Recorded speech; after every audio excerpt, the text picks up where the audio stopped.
Kaixo eta ongi etorriak saio berri batera, gaur uztailak 30, asteazkena bi elkarrizketa izango ditugu. Alde batetik, hemen platoan Asier Maia izango dugu, pelotaria dena. Galarzendean kokatua dagoen eskirotzeko herrian lehenengo aldiz, pilota txapelketa bat antolatu dute, eta udako partean ospatuko da. Eta Asierrekin honen inguruan hitz egingo dugu. Eta beste alde batetik, LAB sindikatutik Inko Iriarte izango dugu. LABek salatu egin du Nafarroako gobernuak garatutako proiektu batek agerian utzi duela enpresen 20%ak soilik prebentzio neurriak betetzen dituela, eta honen inguruan arituko gara Inkorekin. Baina bi elkarrizketa hauek ikusi baino lehen, goazen gure betiko edukia ikustera.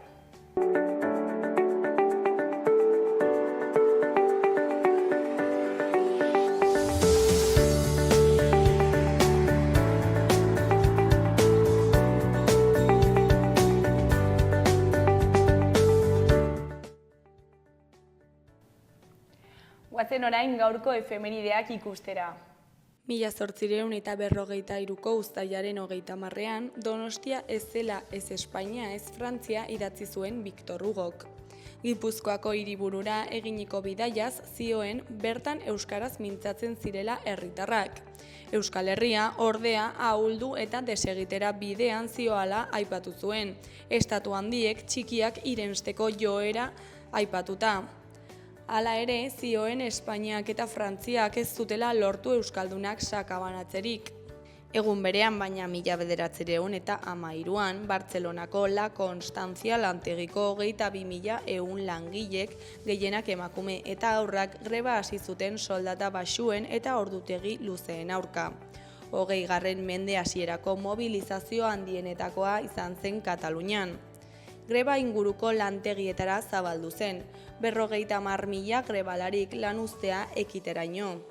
Irailaren 15ean amaitu zen langileen garaipenarekin. Gobernuak astean 60 orduko gehienezko lanaldia ezarri zuen. 1937ko uztailaren 30ean, Donostiako gobernu zibilak isuna jarri zion Joakim Ribera enpresariari katalan dialektoz hitz egiteagatik. Donostiako Europa hotelean zegoen ostatu hartuta eta hilaren 27an telefono konferentzia batean katalanez hitz egiteagatik 250 peseta ordaintzera zigortu zuten.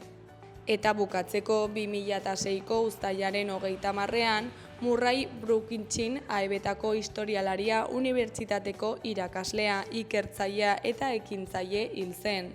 Ekologismo sozialaren sortzailea izan zen, ekologismoa eta anarkismoa uztartuz naturako izaki guztien artean harreman holistikoa dagoela aldarrikatzen zuen korrontea. Krisi ekologikoa gizakion arteko dominazio harremanen ondorioa dela defendatu zuen.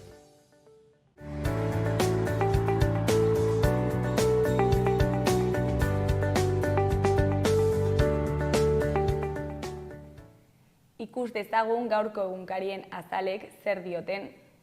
Diario de Noticias egunkarian horrela dio lerroburu nagusiak. Foru gobernuak alokairuaren muga kontratuz kontratu aplikatzen dela kontrolatuko du. 21 udalerrirako tentsio merkatua. Kontratu berrietarako eta edukitzaile handien alokairuetarako prezio mugak. Errentak izoztu egiten dira indarrean dauden kontratuetarako. Argazki nagusian, udalerriko emakume bat hil zen etxebizitzaren kanpoaldea San Cristobal Erronda kalean. Honen titularrean gizon bat atxilotu dute zizurren ustezko krimen matxista batengatik. 88 urteko gizonak 78 urteko emaztearen heriotzaren berri eman zuen, baina kontraesanak izan zituen. Beheko aldean, grisa kolorez nabarmenduta dagoen berrian, La Caixako eta Nafarroako Kutxako fundazioek 57 proiektu finantzatu dituzte. Eskuinaldeko zutabean 5 berri daude, alde batetik Nafarroako ekonomiaren hazkundea 0,4%raino moteldu da. Bestetik, Gorenak estatuko fiskal nagusia aulkira eramango du. Jarraian Koldo Garziak esan du ez dela serioa Nafarroako sare bati buruz hitz egitea. Gainera, bi atxilotu Nafarroan etorkinei egunean 17 orduz lan eginarazteagatik. Amaitzeko 3 asteko baimen ordaindua jaiotzagatik eta zaintzagatik. Diario de Navarra egunkarian honela dio lerroburu nagusiak, estatuko fiskal nagusia aulkian eseriko da. Auzitegi Gorenaren apelazio salak haren auzipetzea bermatzen du. Diaz Ayusoren mutil lagunaren kasuan sekretuak ezaguteraztea leporatzen diote. Argazki nagusian Valentin Rosier Taxoareko entrenamendu zelaian dago. Honen titularrean Rosierren berezitasuna. Zelaian sendo, lasai eta familiarra kanpoan. Osasunak Europako sailkapena lortzea espero du hegaleko frantziarrak. Ezkerreko aldean bi berri ditugu. Gorri kolorekoan Santos Cerdanen arrebak 22.000 euro kobratu zituen Serbi Navarretik. Bestean, 78 urteko emakume baten heriotza ikertzen ari dira zizurren. Goiko aldeko berrietan, batetik ArcelorMittalek legasan duen lantegia itxi du. Bestetik tutera entzierroak guztiontzat. Amaitzeko Herrerak uko egin zion Arabiako milioi askoko eskaintza bati. Gara egunkarian, honen titularrean, audioen arabera, Koldo Garziak lan egiten zuen Guardia Zibilarentzat. Koldo Garzia ezkutuko agentea izan zitekeela dioen hipotesia osorik irabazten ari da, politikarientzat ez ezik instituto armako agenteetzat ere jarduten zuela egiaztatu ondoren. Argazki nagusiaren titularrean, NBEk Gazako gosetea Etiopiako eta Biafrako goseteekin parekatzen du eta denbora amaitzen ari dela ohartarazi du. Eskuinean dagoen berrian, estatuko fiskal nagusia epaiketaren zain geratu da. Beheko aldean 3 albiste ditugu, alde batetik poliziako hautagaien 80% bertan behera utzi dute. Beste alde batetik zinemaldiko urrezko maskorrerako 5 hautagai berri. 78 urteko emakume baten heriotza ikertzen ari dira. Berria egunkariaren titular nagusian, emakume bat hilda aurkitu dute zizur nagusian eta hilketa matxista gisa ikertzen ari dira. Espainiako Guardia Zibilak senarra atxilotu du. Andrea etxean topatu dute buruan kolpe bat zuela eta odoletan, ohatze gainean etzan da. Ezkerreko argazkian Donostiako Onditz triatrongo aurtengo ekitaldiko irteera. Titularrean emakume triatloilariak duintasun eske. Ezkerrekoan, dantzaria eta koreografoa den Martin Arriaga dugu. Honen hitzetan, ikaragarrizko desafioa da Miarritzeko koreografia zentroa zuzentzea eta kontziente naiz horretaz. Goiko aldean, Lebinia Adae Masae bakea eraikitzeko Afrika Mendebaldeko sarea elkarteko zuzendaria dugu. Honen arabera, jendearentzat bizirik irauteko modu bat bilakatu da gerrilletan eta talde armatuetan sartzea. Eskuineko zutabean 5 berri daude, alde batetik Osakidetzako sindikatuen kezkak bere horretan, privatizazioak, lan baldintzak eta baliabide falta. Beste alde batetik literatur ibilbideak izeneko udako seriaren 2. atal dugu. Jarraian tentsio handiko eremu izendatu dituzte Donostia, Iruña eta Hego Euskal Herriko beste 21 udalerri. Gainera, Talgo Euskal Herrira erakartzen errazteko 75 milioi euro jarriko ditu Madrilek. Bukatzeko NBEren arabera, Gaza inoizko goseterik larriena ari da pairatzen. Euskal Herria irratiari dagokionez, titular nagusian mesfidanti gara sekretu ofizialen lege berriaren proposamenarekin. Joan den astean, ministroen kontseiluak informazio klasifikatuaren legea onartu zuen, frankismo garaiko sekretu ofizialena ordezkatuko duena. Proposamen berriaren inguruan hitz egin dugu Naparra, Mikel Zabalza eta Germán Rodríguezen lagun eta senideekin. Eskuineko berrietan, goikoan, ustezko hilketa matxista ikertzen ari dira zizur nagusian. 78 urteko emakume bat hilda aurkitu dute bere etxean eta 85 urteko bere senarra atxilotu dute. Senarrak berak deitu du larrialdietara eta eman du emaztearen heriotzaren berri. Behekoan ArcelorMittalek Legasako lantegia urte amaierarako ixtea aurreikusi du. UGT-ko ordezkariek testua negoziatu eta sinatu dute. Elak berriz enplegu erregulazioko espedienteak irregulartasunak dituela salatu du. Ez dira azken batzarrean langileek egindako eskakizunak jasotzen.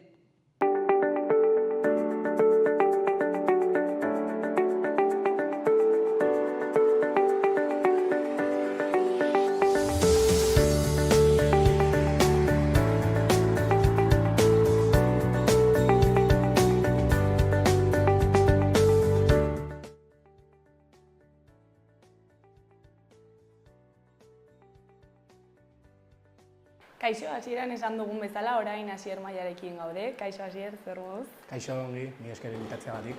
Zuri etortzeagatik. Bueno, Eskirotzeko herrian pilota txapelketa bat antolatu duzue aurten, ez da, lehenengo aldia dela. Eta, bueno, nola sortzen da pilota txapelketa bat hutsetik? Bai, orain dela denbora bat, buelta baten ari nintzela, pilota txapelketa bat egiteari herrian. Batez ere ni pilotan ibili naizelako urte asko, txikitatik. Eta batzutan, jolastu dalako txapelketaren bat udan, hortikan saigo zen. Baita ere jolasten dira beste toki askotan, Zizurren aurreko urtean hasi ziren egiten. Baita ere Barainainen, Lezaunen, Txaurin, orain dela urte asko egiten dutela. Eta azkenean, herrian dagoen frontoiakin plazan da tabernarekin oso ongi joaten dela, orain taberna, esan nuen, zergatik ez Eskirotzen egin, ez, txapelketa bat, eta jendearekin komentatu, eta ideia gustatu zitzaien, eta orduan hasi ginen mugitzen. Orain dela, apirilaren erdian gutxi bera, orain dela gutxi. Ideia hartu zenuten, eta orduan hasi zineten. Eta zer egin behar da pilota txapelketa bat antolatzeko? Norekin hitz egin behar da, nondik hartzen duzu dirua? Bai, printzipioz ez nuen ideiarik ere, orduan, esan dizkizudan txapelketatik hasi nintzen ideiak hartzen. Toki batetik nola egiten duten beraiekin hitz egin, pilotak, ze pilotak hartu, nola antolatu pixkat txapelketaren, nola burutuko den txapelketa, eta gero jendea baita ere apuntatzeko Instagramen kontu bat egin, baita ere egunkarian agertu ginen publizitatua, eta gauza askoz gehiago. Gero kontzejuakin hitz egin genuen, udaletxearekin, gauza asko.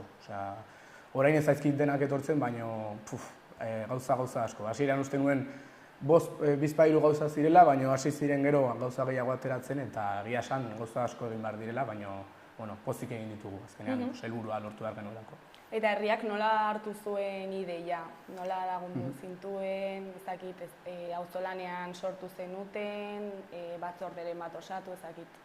Bai, herriak egia esan ez nuen espero halako harrerarik, banekiela herrian pilota oso gustukoa zela, lehen asko jolasten zelako, eta afizio asko dagoelako pilotari buruz, baina egia esan ez nuela espero hainbesteko laguntzarik.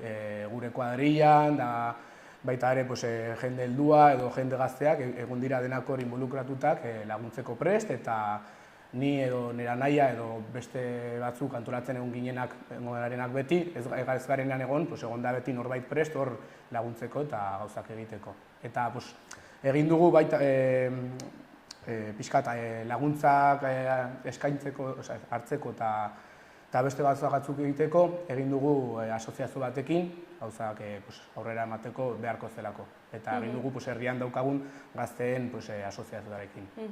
Hori ja gai burokratikoak, ez? Eta diru laguntzak lortzeko, eta... Hori da. Eta nondik lortzen da dirua? Ez dakit udalak eman duen, patrozinatzaile batzuk dauden, nola egin duzue? Bai, urte honetan momentuz udaletxeak, Galartzen deako udaletxeak eman dizkigu subentzioak, eta gero herriko kontzejuak, Eskirotzeko kontzejuak eman dizkigu baita ere laguntza ekonomiko bat txapelketa aurrera eramateko. Eta gero gure kontuz hartu dugu baita ere babesleren batzuk, da hori, egin ditugula aukera desberdinak, eta bakoitza eman digu aukeratu dutenaren arabera kantitate bat edo beste. Eta azkenean lortu dugu nahiko diru eta egin izan dugu txapelketa polit bat. Eta zer izan da gauzarik zailena? Hasieran, uste genuen pixkate errazago izan bartzelan, esan izan bezala. Ez zirela egin bera inbeste gauza, ez zela izan bera inbeste diru. Eta gero konturatu gara, partiduak antolatzeko, beti egon behar dela jendea, beti egon behar zarela hor, baten bat agian akatxe egiten badin badu, beste bat aurkitu behar duzu. Baina, egian esan jendearen laguntzarekin ez dela izan, ez dagoela ezer zaila izan denik, baina bai, kostatzen dela azkenean harrera ematera, baina laguntzarekin ongi egin dugula. Eta materialaren aldetik, nola lortu duzu materiala? Pilota konkretu batzuk behar dira, ez, markagailua? Bai. Pilotak adibidez, zizurrekoekin hitz egin nuen, eta beraiek esan zidaten, zeintzuk egiten zituzten da hori, txapelketan, eta hartu genituen berdinak, probatu genituen, eta gustatu zitzaizkigun. Eta gero, beste gauza batzuk, markadoreari bidez, herriko batek egin du, ezagutzen duzu, uste dut. Bai. Baita ere gero, beste gauza batzuk, erosi hor superrean edo beste dendaren batean. Eta gero, txapelketa nola antolatu da? Zenbat modalitate daude, zenbat talde egin dira hauen barnean? Bai, hasieran egin behar genituen 2 modalitate, baina azkenean 3 egin ditugu jende asko zegoelako. Modalitate bat egin nahi genuen, pixkat zendeako jendea jolasteko eta bakarrik esklusiboa egientzako, eta gero beste modalitate bat egin dugu binakakoa baita ere, zendeako jendearen abezala, 2. maila izango zena, jende federatuarentzako. Eta gero egin dugu beste maila bat, 4 erdikoa, hori edo nor jolastu zezakeen, baina ulertzen zen pixkat jende hobeagoarentzat zela eta hori. Eta zenbat jende apuntatu da, harrera zer moduz? Bai, adibidez zendeako txapelketan, uste nuen egon behar zirela bikote gutxi, eta agian ez zera aurrera ateratzen, bete da, egon dira 16 bikote, 2. mailakoan 12 bikote egon dira, beste batzuk atera bertzen beste talde bat, eta 16 izan behar ziren, baina azkenean arazoren bat egon zen, eta 12 gelditu ziren, eta lehenengo mailan 12 pertsona, 4 erdian egon dira. Eta, zugu komentatu, baina noiz hasi zen txapelketa eta noiz arte iraungo du, nek? Txapelketa maiatzaren bukaren hasi zen, uste dut 31an, ideia zen ekainan hastea, lehenengo astean, da 31an hasi ginen, eta bukatzeko festa kaldera izango zen, eskirotzeko festa kaldera, direla abuztuaren 18an, azkenean aurten ezin izan dugu egin, aurrengo urtean, aur bokautzen aldugun, baina aurten 23an bukatuko dira, abuztuaren 23an. Eta partiduak nola antolatzen dira? Ze azkenean bikote asko daude, pertsona asko daude apuntatuak, nola moldatzen zarete? Ideia zen igual asteburuetan egitea ez, baina azkenean beste era batera moldatu zue? Bai, hori da, hasierako ideia asteburuetan jolastea zen, agian herriko jendeak eta ikusteko, agian erresago izango zelako, baina azkenean utzi dugu pixkat bia libre eta partidu asko zeudenez, jendea jolasteko partiduak, agian esan genuen, jolastea nahi dutenean eta aldutenean, eta astean zehar baita ere partiduak egon dira, azkenean bakoitzak bere taldekoekin hitz egiten zuen, noiz jolasteko, eta azkenean erabakitzen zutenean, jartzen genuen eta konfirmatuta zegoenean, jartzen genuen karteleran, eta horrela egin dugu azkenean. Eta nolakoa da plazan sortzen den giroa? Bai, ikaragarria. Ez genuen olako giroa espero, eta jendea oso pozik dago. Beti esaten dugute egunero ikusten dugutenan, ze ongi, partidurik ez dagoen egunean jendea haserre dago, fanta montatzen ditu dira, eta bai, oso giro polita egon da, bai. Eta datorren urtera begira, ez dakit berriro egiteko intentzioa daukazuen, ez dakit? Bai, seguro. Ez baldin badugu egiten, jendea gainera botatzen zaigu, egin behar dugu seguro. Eta gainera, aurten lehenengo aldia izan da, gauza asko betzeko ditugu, nahiz eta oso ongi atera den. Baina bai. Ea aurreko urtean baita ere nesken txapelketa bat ateratzen den, urte honetan saiatu gara txapelketa ateratzen, nahiz eta bagenekien zaila izango zela, beste toki batzutan baita ere ateratzen hasi direlako, eta oraindik ez dago neska asko, baina pixkat ikusteakin eta animatzeakin nik uste dut gero eta gehiago egongo direla, eta maila hobeagokoak. Orduan aurten egingo duguna 2 partido exhibizio izango dira, jendea pixkat animatzeko, neska batez ere, eta hori aurrengo urtean ateratzen den baita ere. Abertendiako jendea animatzen den ere. Hori da. Eta, zein izan da zuretzako politena horrela balorazio moduan? ni frontoira iritsi eta herriko jende guztia ikusi, o beste herritako jendea etortzen dela baita ere, partiduak ikusten, gironarekin, taberna ondoan dago, oso ongi dago, hor herriko plaza azkenean zerbait hartzen duzu, jaten duzu, partidu batzuk ikusi, eta horian nik uste politena, helburua azkenean. Eta estres handia zuretzako, hainbeste gauza antolatzea.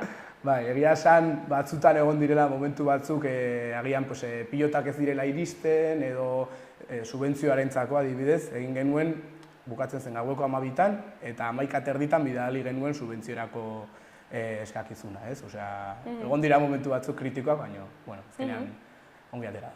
Eta ja, bueno, hilabete bat gutxi gora bera geratzen da, pixkatu gutxiago. Zer da geratzen denaz espero duzuna? Hemendik aurrera ja talde fasea bukatu da, ekaina eta uztailan zela, orain esan duzun bezala abuztua bakarrik biltzen da, dela fase finala, eta aste honetan ja hasiko gara final ordenekin, hurrengoan ja semifinalak, hurrengoak festak dira, eta gero ja finala, ez, izango da. Orduan, nire uste orain geldituko dira partidu honenak, eta baitaren nik uste jende gehiago etorriko dela, ja ikusi dutelako txapelketa nola den, da orain nik uste geldituko dela politena, bai. Bueno, hemendik ere gonbidapena luzatzen dugu, norbait animatzen den. Eta, bueno, ja bukatzeko, ezakit zerbait gehiago gehitu nahi duzun, jendeari zerbait esan, ezakit laguntza eskatu egian. Bai, batez ere nahi dudana da eskertzea, bai eskirotzeko kentzujoari, Galarko zendeako udaletxeari, eta babesle guztiei batez ere, beraiei esker erosi aldugulako izan dugulako dena, eta txapelketa aurrera eraman. Baina gero batez ere, egon den jendeari hor involukratuta eskertzea. Beraiei esker ateratu delako hau aurrera, eta batez ere nerekin hasieran egon direnekin. Jendeak ez dakielako, baina gauza asko egin behar direlako, eta hori, zenean, beraiei esker baita ere aurrera eman dugulako deneko atera. Guk gure partitik zuri eskerrak eman, gurera hurbiltzeagatik eta txapelketa aurkezteagatik, eta ea zer moduz bukatzen dena aurtengo edizioa, eta ea zer moduz datorren urteko edizioa ere. Mi esker, bai. Gonbidatzen zaituztegu guztiei, hemendikan, eta badakizue, abuztuan, fase finalak, astean zehar, bai goizetan, arratsaletan edo gauetan jolastu daiteke, osea, gonbidatuak zaudete. Jende animatzen den. Bueno, Asier, ondo izan, agur. Mi esker.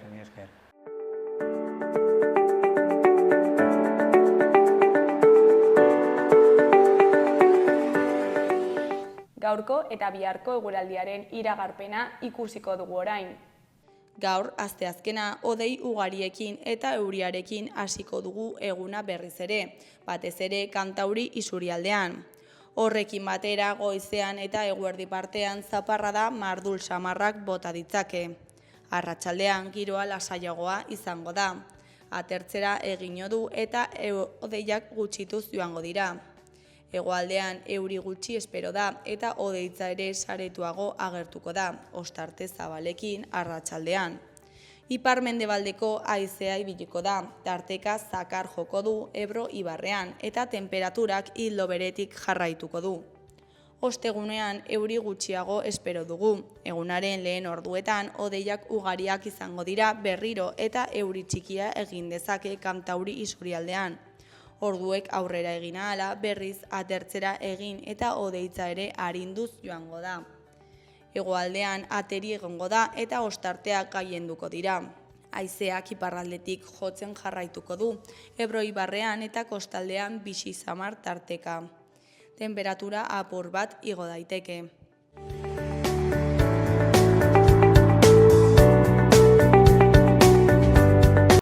Kaixo, lehen aipatugun bezala, orain Lab sindikatutik Inko Iriarterekin gaude. Kaixo, zer moduz? Egunon, oso ongi. Bueno, pozten naiz, eta mila esker gurera etortzeagatik berriz ere. Eskerrik asko zuei gonbiteagatik. Eta, bueno, Labek salatu zuen uztailaren hasieran, Nafarroko gobernuaren proiektu batek agerian uzten zuela enpresek prebentzioa, enpresen 100%ak bakarrik betetzen zituela prebentzio araudiak, ez da? Hori da, bueno, izan ere martxotik dator afera hau, ez? Martxoan izan ginen Noploiko Nafarroko Lan Osasuneko Institutuko kontseilu horretan, ez, nolabait langileen lan osasuaren inguruko organo instituzionala den, ez? Ja aurreatu ziguten bazela estudio piloto moduko bat, eta estudio piloto horren baitan oso datu itxusiak ateratzen ari ziela. Txosten bat garatu dena 2004 eta 2024 eta 2025 urteen bitartean, eta txosten bat kokatu dena gainean Nafarroako ingurune batean historikoki balio izan duena, Nafarroa osoko argazki bat ateratzeko. Da Tafalla ingurua, Tafalla inguruko 39 herrietan egin da ikerketa hau, eta historikoki baliatu izan dute eskenatoki oso aproposa delako froga pilotu ezberdinak egiteko batez ere osasun ikuspegitik eta bat. Nolabait ingurune horrek bere biztanleriagatik eta bere langile eta enpresa motagatik eta bat eskaintzen du Nafarroa osoaren proiekziotxo bat bezala, balio du referentzia bat ateratzeko. Beraz, ingurune hortan intzuten froga piloto bat eta enpresa askotan, 150 bat enpresetan, aztertu zuten ia prebentzioaren egoera nola zegoen. Eta, guria martxoan aurreatu zizkiguten datu horiek erakusten zuten araudia hasi eta 30 urte beranduago implantazioa oso baxua zela. Eta, noski, berehala egin ginen lotura, ez? Nafarroak horren datutxadarrak balin badauzke lan osasunean eta istriputasetan, horregia erakusten zigun lehen aldiz, neurriz, hau da, tasatuta, enpresen implantazioa zein zen prebentzio mailan eta ikusten ginen oso larria zela. Beraz, martxoan komentatzen digute hau nola dagoen, eta handik hitz ematen digute apirilerako egongo zela, Santun bueltarako, baina 3 hilabete beranduago ikusi du argia azkenean proiektu honek, edo proiektuaren memoriak, eta hor azaltzen diren datuak berresten dute aurreikusi genezakena. Nafarroan prebentzioaren implantazioa enpresetan egia testimoniala dela. 20% soilik egiten duela prebentzioa. Eta hortik irakurri dezakegu zegoera pairatzen ari garen langile klasea, ez da? Eta, txosten luzea daukagu hau, ze ondorio atera dituzuela betik? Atera dugun ondorioa da, historikoki guk egin dugun, eta etxe honetan ere, plato honetan egin dugun kritikak prebentzioaren integrazio faltarekiko, ez da soilik egia ziela, baizik eta oraindik ere pentsatzen ginen, baina larriagoak diela. Hau da, txostena desegiten hasten gean eta aletzen hasten gean neurrian ikusten dugu nola orokorrean enpresen 80% ez du betetzen prebentzioan gaiarekin, baina joaten barin bagera sektore jakin batzuetara ikusten dugu oraindik larriagoa dela. Eta batez ere hitz egiten nahi gea arrisku psikosozialetaz, arrisku liderrak momentu honetan bai Nafarroan eta bai EAEn, eta arrisku muskuloeskeletikoetaz, hau da ergonomiaren gaiaz. Hor ikusi dezakegu gai psikosozialetan 10% soilik betetzen duela, eta muskuloeskeletikoari dagoenez 4%, 5% soilik betetzen duela. Beraz, azpimarratu behar dugu, bi azken arrisku hauek barnebiltze dituztela baja kopuru altuenak. Enpresarioek absentismoa deitzen dioten hori, lanak eragindako baja kopuru handiena hor dago, muskuloeskeletikoan eta psikosozialean. Eta hauek, batez ere eragiten diete sektore feminizatuei, eta hori ez da kasualitatea. Eta gero ere, behin prebentzio neurriak emanda, jarraipen bat egin behar da horrekin, ez? Prebentzio neurri horiek eguneratuz, berriro araudia gogoraraziz, eta hau ze portzentai daukagu honetan? Oso baxua da.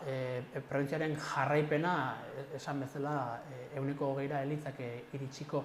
Izan ere, txostenak egiten du, lehenik eta planteatzen du diagnosi fase bat, eta hontaz hitz egiten egia fase hontan, eta gero proiektuak planteatzen duen behin diagnosia eginda dagoela eta betearazpena ikusita, neurriak proposatuko ditu gero enpresetan integratzeko, ez? Baina, guri oso iraingarria iritzegu planteamendu hori legeak hala eskatu eta 30 urtetara eskatzea. Hau da, enpresek hori egin behar dute 1995-etik. Hori da, derrigorrezkoa Europa osoan. Eta ikusten nahi gehan, 30 urte beranduago, joan zan urtean, Nafarroan 25.000 istripu, lan istripu traumatiko izan zian larritasun ezberdinetakoak. Eta 26 hildako izan zian lanpostuetan, ezaigu gobernua hitz egiten, orain 30 urte enpresek eurak bete behar zuten horren inguruan proiektu bat egin dugula, eta ikusten nahi geha datuak oso txarrak dira. Eta hola, ulertu dezakegu, kazetariok galdetze diguzuenean, zergatik da horren beste istripu gertatzen, eta horregatik, enpresetan prebentzioa egiten ez dalako Eta lehen aldiz, daukagu txosten bat tasatzen duna eta neurria ematen diona egoera horri. Eta zer suposatzen du hau dena langileentzako?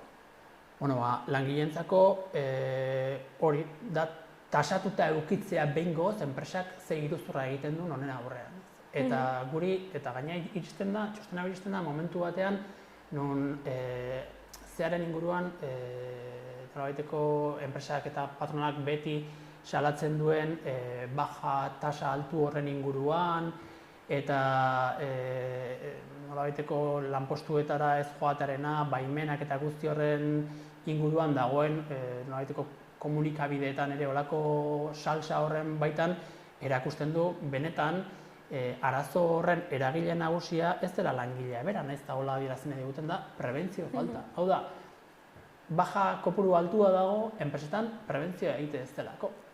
Baja psikosozialak ez dira onartzen lan arriskuen baja bezala, nahiz eta lanak berak eragin. Beraz, hori enpresek eragiten dute hein handi batean. Berdina pasatzen da arazo muskuloeskeletikoekin, movimentu errepetitiboetan, zahar-etxetan adibidez, egoitzetan, personen manipulazioan ematen diren ukondoko edo sorbaldeko arazoekin, batez ere emakumeenak, guzti horiek lanak eragindako arazoak dira. Lehen aldiz, daukagu tasatuta eta erakusten dugu nola enpresek eurak ez duten prebentzioa egiten eta baja horiek eta egoera eta langilearen kalte horiek eragiten duen lanak berak. Beraz, positiboa da guretzako txosten hau izatea, zeren badaukagu egoztea enpresarioei esanez behaiek prebentzioa ez dutela egiten. Azpimarratu behar da, txostenaren proiektuaren garapena lortu zula EH Bilduk negoziaketetan, presupuesten negoziaketetan, baldintza bezala ipinizula mai gainean. Beraz, guk oso modu positiboan baloratzen dugu txostenaren existentzia eta nahi gehiuke gaina zabaltzea Euskal Herriko beste eremu batzuetara. Ze honek erakutsiko du historikoki salatu dugun hori dela. Enpresak gehienek ez dutela prebentzioa egiten. Osa daukazue garantia gisa, ez? Bai, guretzako, guk datu hauek erabiliko ditugu etorkizunean ere, ja gure diskursoa datuekin oinarritzeko, 20%, guk salatu dugu etxe honetan, baina ez ginen atrebitzen esatea horren baxua izango zenik, eta lehen aldiz ikusten dugu gure salaketa baino are baxuagoa dela. Arazo muskuloeskeletikoak, hau da, baja gehien psikologikoekin eragiten dituen hori, enpresetan 4% bakarrik egiten du ongi, estudio ergonomikoak esaten zaion hori, esan bezala, 1985-tik derrigorrezkoa dena. Beraz, ikuspegi sindikal batetik, langileon ikuspegi batetik, txosten hau, baliatuko dugu diskursoak izateko pixu zientifikoagoa, eta gure orain arteko diskursoa arrazoitzen du modu oso gogorrean, oso radikalean. Eta gainera batzutan fokoa jartzen da langileengan eta erantzunkizuna kasu horretan enpresariek dute, ez? Zalantzari gabe, hemen zerbait argi balin badago eta kontu zibili behar dugu, bai gobernuek eta bai enpresariek diskurso hau darabilte, hauek hitz egite dute nolabaiteko prebentzioaren inguruko jarrera on batetaz eta kultura preventiboaz. Baina baliatzen dute diskurso hori enpresariari ardura kentzeko. Legea oso argia da eta esaten dio enpresarioari berak izan behar duela lan osasunaren garantea lantokietan. Eta kitxo. Eta gainera baliabideak eskaintzen dizkio hori integratu ahal izateko. Beraz, hor ez dago inungo zalantzarik. Bai langileok dauzkagula gero bete behar batzuk, tresnak eta bar modu seguruan erabiltzea edo epiak eta bar, baina horretarako enpresariak ikuskatu behartu eta behartu behar gaitu. Horretarako tresnak bai dauzka, legea oso argia da. Beraz, ikuspegi juridiko batetik oso argi dago zein dan argazkia. Kontua da, orain arte baliatzen nahitu diela kultura preventiboaren diskursori nolait langileak egozteko harturak. Baina legalki ez daula. Eta orain, txosten honi esker, esan dezakegu enpresaria horretan zebilen bitartean langileari egozten behaiek ez dutela prebentzioa egiten. Eta gure bizkar izan du diela eta aurreztu dutela diru asko langilearen osasunaren kaltetan. Zergatik uste duzue Nafarroako gobernuak kasu honetan enpresariak babesten dituela modu horretan? Eta oso larria da, zeren txosten hau guk ezagutu nuen martxoan, lehenengo zertzela da behintzat nola zijoan eta ze datu txarrak zetozten, eta guk seituen kontseilu hartan, esan behar da ere beste sindikatu batzuk zeudela eta beste eragile batzuk eta inor ez zala hor aztoratu, eta labetik seitun interesa adierazioen, esan ez, behar genula horko dokumentazio hori, zeirutzen zitzaigun horren dimensioa izugarria zela. Hau hito bat zela prebentzioaren historian Nafarroan, ez? Eta baita Euskal Herrian ere. Ze honek erakusten zuen diskursoa, gure diskursoa, zaola lerro errealean, ez? Eta enpresarioak egiten zuen diskursoa bajen inguruan eta langilearen erruaren inguruan oso erratua zegoela, ez? Beraz, gobernuak erakutsi duena, txosten honen ez publikatze horrekin da estali nahi dula, patronala babestu nahi dula, eta patronaren impunitate hori betikotu nahi duela, ezta? Hori oso larria da. Esan bezala Nafarroak izugarrizko datu txarra dauzke prebentzioan, hemen behin da berriz komentatu dugun bezala, iaz 25.000 istripu errekonozitu legalki, edo gehiago ere bat ziela, nahiz eta errekonozituak izan ez dien, 26 hildako eta gaixotasun profesionalen maila ez dugu ezagutzen, sinpleki ez dutelako onartzen. Horren arrazoia badakigu zein den, orain tasatua daukagu nun dagoen, eta gobernua hori estaltzen ari da. Eta zer dago horren azpian, beldurra gobernuaren partetik? Zati batean, lehenik eta behin dago kapitalaren babestea eta kapitala ipintzea bizitzaren aurretik. Eta hau ikusten nahi geha egunerokotasunean, orain txosten baten baitan, ezta? Eta historikoki zen patronala babestu du gobernuak. Ikusi besterik ez dugu berriki nola Noploiko izandako zuzendariak ere agerraldi bat eman zuen patronalaren diskursoa ere, patronalak eginiko, subentzionatuta eginiko txosten bat aurkezten, eta hor, nolabait gobernuak babes eman zion patronalaren diskursoari, nola egozatizizkion bai bajak eta bai baimen gehiagia eukitzea langileei eta abar, ezta? Beraz, ikusten nahi geha, nola praxian Nafarroko gobernua babesten ari den patronala eta era berean baztertzen ari den langileen eskubideak, langileon eskubideak eta bai prebentzioaren eta lan osasunaren afera, ez? Izan ere, indarra jartzen du Noploi bezalako organismo batean zeinak ez daukan gaitasuna enpresak isuntzeko, ez daukate gaitasuna aktibitate bat gelditzeko arriskutsua denean edo erabakiak hartzeko, eta bitartean lan ikuskaritza gaitasun hori baduena Nafarroan soilik dauzka 10 ikuskari. Beraz, hau oso ondo montauta dagoen sistema bat da, finean enpresen interesak babesteko eta era berean langileon osasuna alde batera uzteko, ezta? Hori da daukagun argazkia eta egun txosten honi esker datuekin hori ere erakusi eta demostratu dezakegu, ezta? Eta egoera korapilatsu honetaz ateratzeko edo egoera iraultzeko zer egin dezakegu guk? Guk etengabe jarraitu behar dugu erronka honekin eta hau publiko egiten eta salatzen, eta badaude neurriak, ez? Orain esan bezala, enpresak, kapitala, gobernuak eta bai komunikabide jakin batzuk absentismoaren inguruan egiten nahi dien diskurso maltzur horri buelta emateko txosten badaukagu tasatua non argi eta garbi ipintzen dugun ardura enpresen gainean. Beraz, hau sozializatu behar da eta langile orok jakin behar du. Absentismoaren inguruan egiten diguten diskursoa dela iruzur erraldoi bat. Eta bitarte horretan gainean mutuak ere erabiltze dituzte guzti hori estaltzeko. Ze gogoratu, mutuak, asoziazio enpresarial horiek, daukate lehen instantzian katalogatzeko gaitasuna baja hori laborala den edo personala den edo arrunta den, eta gehienak katalogatzen dituzte arrunt bezala. Beraz, trampa egiteko tresna guztia dauzkate. Guk ideien borroka honetan eta zabaltze honetan egiten dugun lan hori langile bakoitzari iristeko hori da lerro bat oso garrantzitsua ideien borroka, eta kalean ere egon behar dugu horretarako hau salatzeko.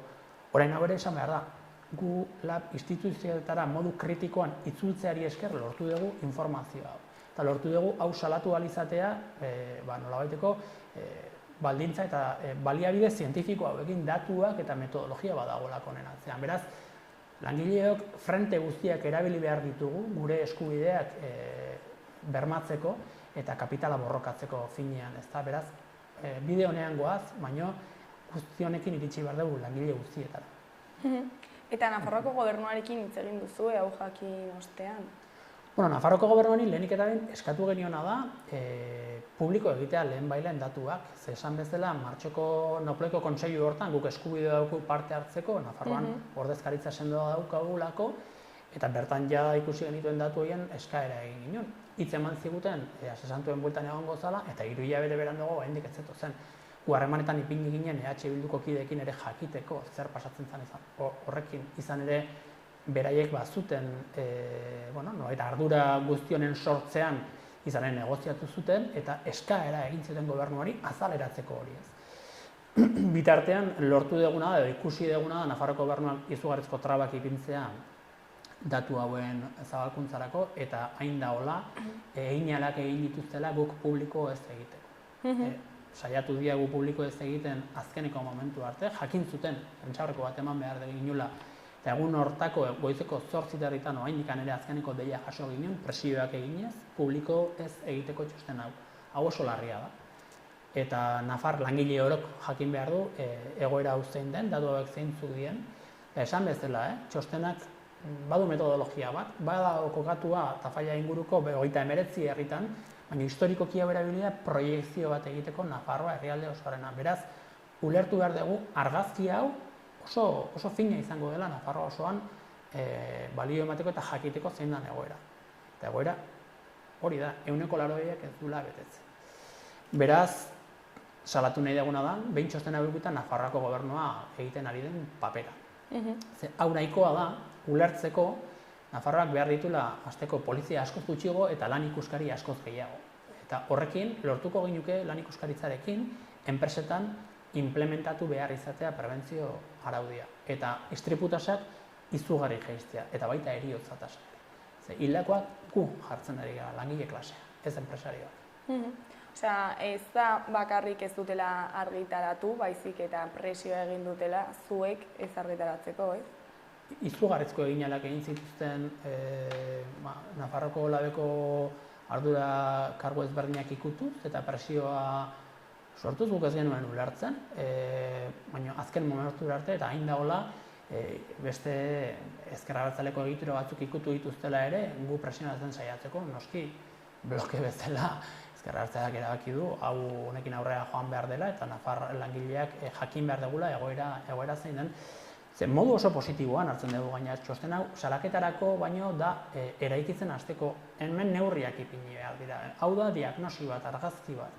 Eta oso baliogarria, ikuspegi tekniko batetik ere prebentzionista bezala, baliogarria esateko egoera oso latza da eta neurriak ipini behar dira hemen ikusi dugu batez ere sektore feminizatuetan hasi behar da ergonomia egiten.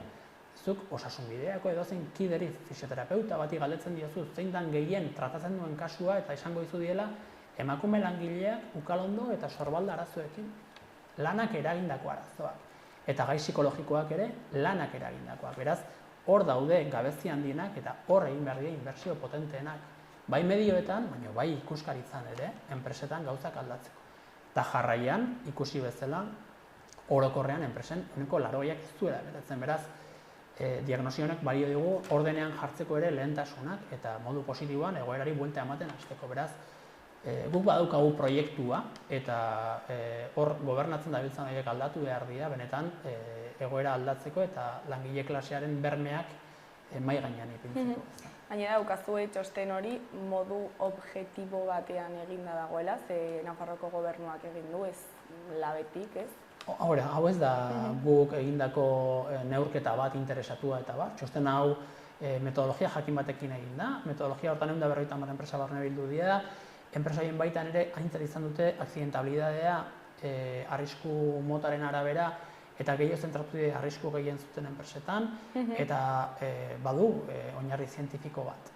Eta gero, neurketa guztiak bezala da aproximazio bat zehatzagoa edo ez horren zehatza, baina balio du ideia bat egiteko eta 120an kokatzen balioen badago betearazpena esan nahi du Nafarroa osoan ere oso urruti ibiliko ez dela, esan bezala proiekzio hori egiteko baliogarri izan delako historikoki Tafallako ingurune hori. Beraz, jakina dela aproximazio fin bat eta objektiboa, teknikoa, zientifikoa, ez? Beraz, horrez dago inongo zalantzarik. Eta esan bezala, uztailaren hasieran kaleratu zen duten, hau, ezakit nahi zen duten bezain beste oi hartzuna izan zen duten edo ez?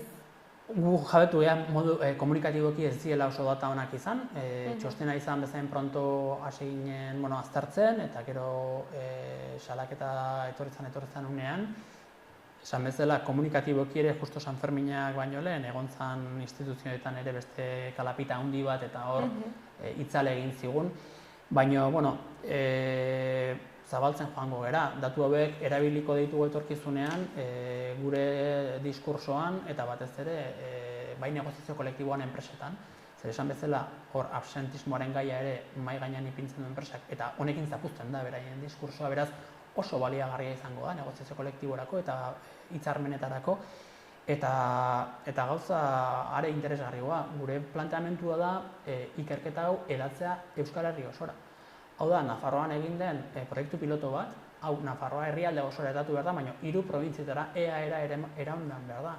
Zan ere, patronalak han diskurso berdina darabilki absentismoaren gaiarekin, egozti nahi digu guri langileoi bajen gaia, batez ere bajen gaia, nun ikusten egean behaiek sortza dituztela bajak prebentzio faltagatik. Beraz, hau termino objektiboetan, teknikoetan eta zientifikoetan zabaldu behar da irakurtzeko zein dan benetan egoera enpresetan, eta horrek emango digu argazki arrel bat herritarrik jakin dezaten. Beraz, etorkizunean hortikan borrokatu behar dugu, eta borrokatu behar dena benetan da neurri preventiboen implantazioa. Benetan horrek saiestuko ekingo dituelako arriskuak, lanean, bai gaixotasunenak eta baita istripuenak ere ez da. Eta epe laburrera hau salatzen jarraitzeko zerbait pentsatu duzue? Bueno, bai, hainbat ekimen etorriko dira datorren urteko plangintzarekin, oraindik ezin ditutenak publiko egin, baina etengabe egongo da salaketa eta ekintza sindikala. Hemen komentatu dut eta behin baino betan izin dugu plato hontan horretaz, mutuen papera dago oso presente, mutuek jokoa egiten dietelako hauei katalogatzeko garaian. Beraz, hori izango da ere datorren etorkizun epe laburrean gure jopuntuetako bat. Mutuen papera salatu eta mutuen publifikazioa eskatu behar da etengabean, ezta. Urrun ikusten duzue momentu hori? Bueno, aigea aurrerakuntza oso interesgarriak egiten. Gipuzkoan adibidez, nolabait enplegu zentro berezietan, gureak enpresan 7.000 langile dituen enpresa batean batez ere diru publikoa jasotzen duena, nolabait bere langileak lanean diharduteko sektore ezberdinetan, izan ere dauzkate aniztasun funtzionaleko milaka langile, eta lortu duguna da borroka luze baten ondorioz Gipuzkoako batzar nagusiak, hau da, Gipuzkoako parlamentuak exigitzea Gipuzkoako aldundiari enpresa horietako langileak ez mutua izatea, zuzenean Osakidetzarekin kontratatu behar izatea. Hori izugarrizko hitoa da eta izugarrizko garaipena da. Orain ikusi behar dugu Gipuzkoako PNV-ko, eskubiko gobernu horrek mandatu hori beteko ote duen, gertutik jarraituko dugu, baina lortu duguna da, gehiengoz, bertako parlamentuan exigitzea diputazioari, kontratazio pleguetan baldintzatzea hori. Enpresa horiek, gureak bezalako enpresek, ezin izatea mutua baten kontratatuta eduki kontingentzia profesionalak, eta zuzenean kontratatu behar izatea Osakidetzarekin. Zer lortzen dugu, mutuako enpresako langileak erabaki beharren zure lesioa dan personala edo lanak eragindakoa, famili medikuak erabakitzea. Organismo publikoko famili medikuak. Eta hor, bai, termino zientifikoetan, sanitarioetan, ebatziko du. Beraz, aige aurrera pausoak egiten, eta iruditzen zaigu gainera aurrera pausoa oso importante dela, babeste dituelako langile zaurgarrienak gainera. Eta gero ere diagnostikoa modu objektiboan egiten da, ez? Karo, hori, eta ez termino ekonomizistetan. Ze finean, mutua bat asoziazio empresarial bat da. Eta horrek babestuko ditu enpresaren interesak. Diagnostikoa eta tratamendua ipiniko ditu, batez ere langileak baja lan laburrena izateko, lanera lehen bailen bueltatzeko, nahiz eta agian sendatuta ez egon. Publikako medikuak, sendagileak egingo duena da, termino sanitarioetan hartatu pertsona, eta seguraski bere tratamentua, nahiz eta agian luzeago izango den, garantista izango da, berau sendatzeko, bere helburua ez izango lehen bailen itzultzea lanera, baizik eta benetan sendatzea. Hor dago, ez? Ekonomia, interes kapitalistak sartzen dianean, osasunean, mutuekin pasatzen dian arazoak pasatzen dira. Eta algiz, holako erabakin lortzen duguna da, pertsona zaurgarrienak, adibidez, boragin horretatik ateratzea. Eta gure helburua da, langile orok ez izatea mutuarik, baizik eta kontratatu izatea kontingentzia osoak, enpresaren erabakia dena, gizarte segurantzan. Beraz, Nafarroan osasun bideak emango luke zerbitzua gure familia medikua eta EAen osakidetzan. Hori da gure helburua. Noski, mutuen publifikazioa ekarriko luke horrek, eta hori da etorkizuneko borroka oso potente bat, baina jada bagoaz bataiatxoak irabazten. Bueno, espero dugu helburu hori oso urrun ez egotea. Hori da, denon hobe beharrez. Eta, bueno, ja inko bukatzeko, ez dakit zerbait gehiago komentatu nahi duzun, jendeari zerbait esan, hemendik. Bueno, eskatu edo aldarrikatu edo iradokiko genukena da, jendea batzeko langileon borrokara, afiliatzeko, ekarpenak egiteko sindikatuan borrokan egon nahi duen eremu ezberdinetan, bakoitzak alduen tokitik eta alduen moduan, baina implikatzeko, zeolako implikazioekin lortu dugu adibidez langile zaurgarri horrentzako olako babes bat izatea, ez? Eta olako gauza txikiek eta proiektuek urratsez urrats eramango gaituztela garaipen handietara. Beraz, garai gogor hauetan, kapitala horren gogor jotzen ari den mundu mailan, garai horren gogor hauetan, gure ekarpen txiki horiek eramango gaituztela etorkizuneko borroketara. Beraz, jendea animatu eta kalean ikusiko gehala denak, ezta? Bueno, zuri eskerrak eman, beti bezala, gure eratortzeagatik, eta egoera larri hau azaltzeagatik. Eta, beti nahi duzunerako hemen zuen altaboza daukazue. Mila esker zuei eta nahi zuen arte.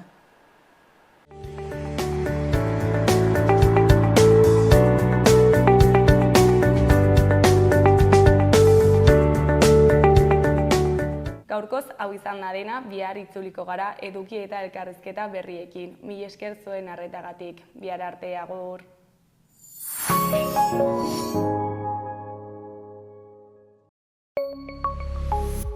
Gobierno de Navarra. Nafarroako gobernua.